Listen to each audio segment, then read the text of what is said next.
Hello lovely people, how are we doing? This is the second week of the reboot of the weekly roundup. I've gathered some news, played some games and watched some trailers. Let's start with some announcements. V-Rising, after years of early access, has a release date for their 1.0 version. May 8th, you'll be sucking the blood out of your enemies, devour their magical powers, build a base and get torched in the sun in this vampire ARPG indie game. Path of Exile is working towards the new league, which always begs the question what happens with the old one. Will it go core or not?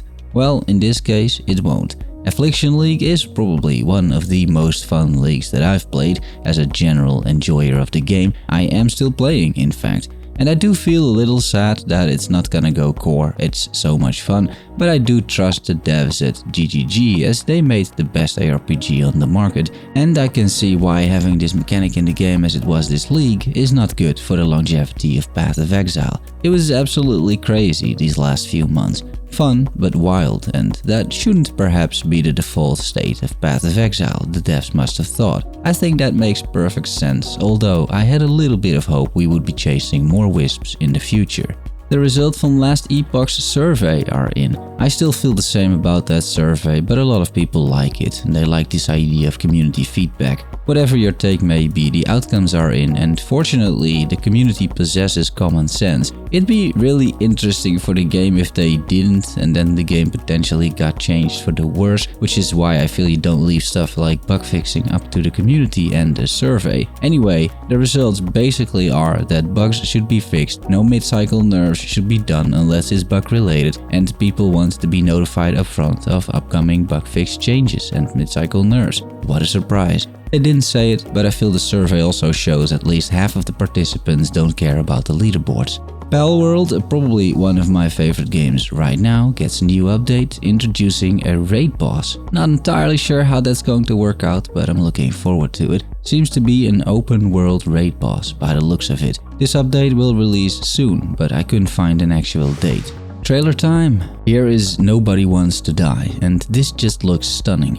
But rather than the graphics, I try to focus on the vibe, the atmosphere, the world, and I really like what I'm seeing here. I'm absolutely clueless what is going on, but according to Steam, it is an interactive noir story, like Chicken Police.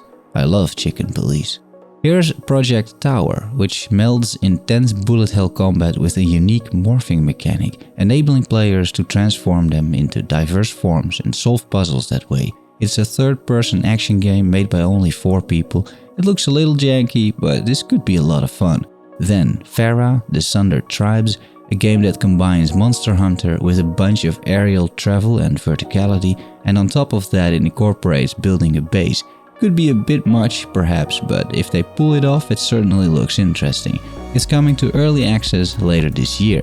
Then, some games that got released, I got only one this time. It's Outcast A New Beginning, the reboot of a 25-year-old franchise. Explore the breathtaking alien world of Adelpha, support the local talents in their struggles and fight your way through fast-paced battles against invading robot forces in this third-person open-world action-adventure sequel to the 1999 cult classic. Steam has this at a 79% rating, which is decent enough. Critics are a bit less impressed with a 69, praising the open world and movement, but dreading the uninspired side quests and lack of polish. Probably a decent game for a sale one day, because $60 is a lot for something like this. Moving on to some games I played, starting with the playtest of VOIN. Making this basically a first impression as I spent around 1 hour in the playtest. You can see my fabulous moves in my own footage. VOIN is a solo dev first-person hack-and-slash game. One of the first things you notice is the unique art style when walking around in this world filled with smaller groups of enemies and bosses. It takes a bit of getting used to, and the main drawback I found was that it's pretty hard to see depth in this game. Both when taking a swing at enemies, which is what you're doing quite a lot, but also when looking at landscapes. I can't really put my finger on it, but the textures seem to be so stylized that they sort of blend in together and you lose your sense of depth. And because you're in first person, this gets extra problematic.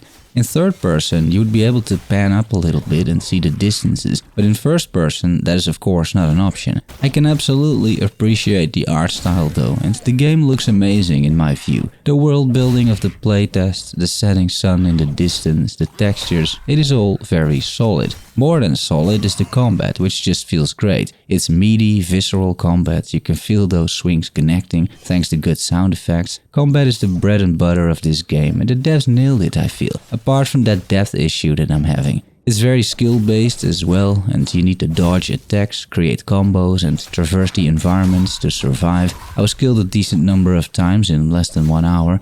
There are some RPG elements, most of which weren't available in the playtest build. I saw 2 systems at least. First you get souls by killing enemies, you can use those to level up, rather straightforward, and enemies drop loot as well, quite a bit of it, which is at first tainted and you need to cleanse it to use them. It's a bit like identifying unidentified loot, same idea. You do all of this in a hub area. All in all, solid first impression. These solo dev games typically don't break the bank either once they get released. It's a type of game that doesn't come around that often, first person hack and slash, so if you're into that, wishlist this game, VOIN. I played another game as well, Into the Necrovale, a game I purchased for only €12 or so. It's in early access and currently it has about 5 hours of content depending on how you look at it. Let me start though, right off the bat, this is a great game. It's a top-down pixel art hack and slash game which plays a lot like the Slormancer meets some roguelite elements. You're this character that goes into the Necrovale, which is just the world, and by collecting hope and blue crystals, you slowly but surely unlock more areas to explore, you unlock more NPCs to interact with, and you unlock features like stash space. However, it's not a roguelike where you constantly have to start a new run. You are in a persistent world. You typically do not rerun levels that you already completed, but the roguelite elements that I'm talking about here are that the levels you play are randomized. They consist of certain tiles and areas with events in it, as if you're navigating the map in Slay the Spire. So plotting your way through a dungeon, making choices where to go, that is all very much part of the game, which is also something you see in roguelites quite a bit, I feel. But you're not constantly starting a new run, so it's not a roguelite in that sense. Into the Necrovale is super fun, smooth for the most part, has a great art style, solid combat, a bunch of weapons and gear to choose from, and as a result of that a ton of build variety. The foundation here is incredibly solid. I really only found 2 issues. 1. Performance. The moment you are in combat with 10 or more enemies, which is rather common, the game starts lagging, the music stops playing, the mouse doesn't always register what's going on. It is clear there are some optimization issues here, and it was bad enough that I turned off the music actually. And 2, content. Right now the game is about 35% done, I would say, which is good for roughly 5 hours of playtime. That's not bad, also fine for what I paid, but it's good to realize this. Only 2 out of 5 or 6 biomes are there, meaning they have all the tiles, rooms, bosses, etc. The other 4 biomes you can technically play, but you're just rehashing what is already in the first 2 biomes. So I decided to simply continue with this game once a few more biomes are added. From what I played though, the first 2 biomes, including their bosses, it's a very decent game. So I personally wouldn't buy the game just yet, but keep it on your radar. With the current development pace, it's very likely this will release sometime this year, and I would reckon you'll easily have a good weekend of fun out of this one. I do think the game offers quite some replayability too, given how much build variety is already there.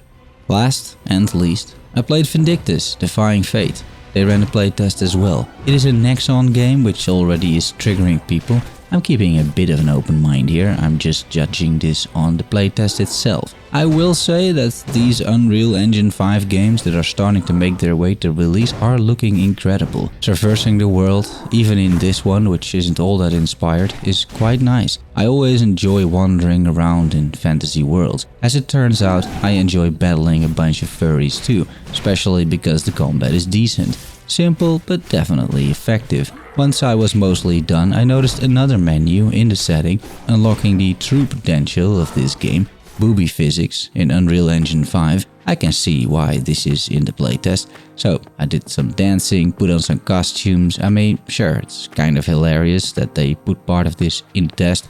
It is smart because I already saw Asmongold making content about it, I don't think it takes away from the game in any way, to be honest, but overall I felt Vindictus at this point is rather generic, with good combat feel, pretty worlds, good booby physics, but otherwise there's really not much to it. And that's it for now. Thanks for watching, making it to the end. Don't forget to subscribe for more episodes. See you soon. Love you all. Bye bye.